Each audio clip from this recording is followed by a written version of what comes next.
Pag-ingatan ninyong hindi pakitang tao lamang ang paggawa ninyo ng mabuti. Kapag ganyan ang ginawa ninyo, wala kayong matatamong gantimpala buhat sa inyong amang nasa langit. Kaya nga, kapag naglilimos ka, huwag mo nang ipag-ingay pa na gaya ng ginagawa ng mga mapagkunwari. Naglilimos sila sa mga sinagoga at sa mga lansangan upang sila'y mapuri ng mga tao. Sinasabi ko sa inyo, tinanggap na nila ang kanilang gantimpala.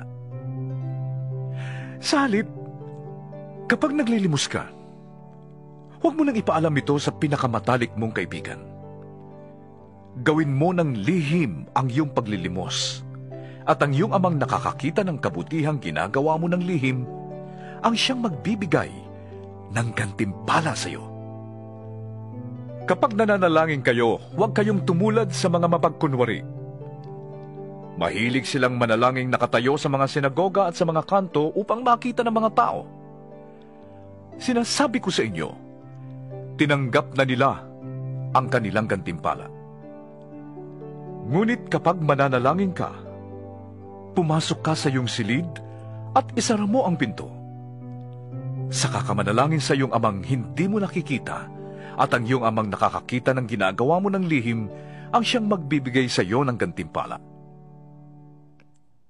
Sa pananalangin ninyo'y huwag kayong gagamit ng maraming salitang walang kabuluhan, gaya ng ginagawa ng mga hindi nakakakilala sa Diyos. Ang akala nila'y pakikinggan sila ng Diyos dahil sa dami ng kanilang salita.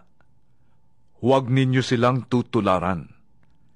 Alam na ng inyong Ama ang inyong kailangan bago pa ninyo ito hingin sa Kanya. Ganito kayo mananalangin: Ama naming nasa langit,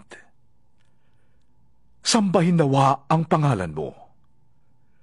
Naway maghari ka sa amin.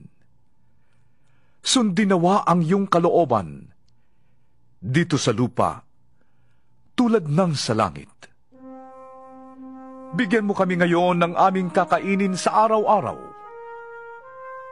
at patawarin mo kami sa aming mga kasalanan, tulad ng pagpapatawad namin sa mga nagkakasala sa amin. At huwag mo kaming hayaang matukso, kundi iligtas mo kami sa masama. Sapagkat kung pinapatawad ninyo ang mga nagkakasala sa inyo, patatawarin din kayo ng inyong Amang nasa langit. Ngunit kung hindi ninyo pinapatawad ang mga nagkakasala sa inyo, hindi rin kayo patatawarin ng inyong Ama. Kapag kayo'y nag-aayuno, huwag kayong magmukhang malungkot na tulad ng mga mapagkunwari. Hindi sila nag-aayos upang malaman ng mga tao na sila'y nag-aayuno. Sinasabi ko sa inyo, tinanggap na nila ang kanilang gantimpala.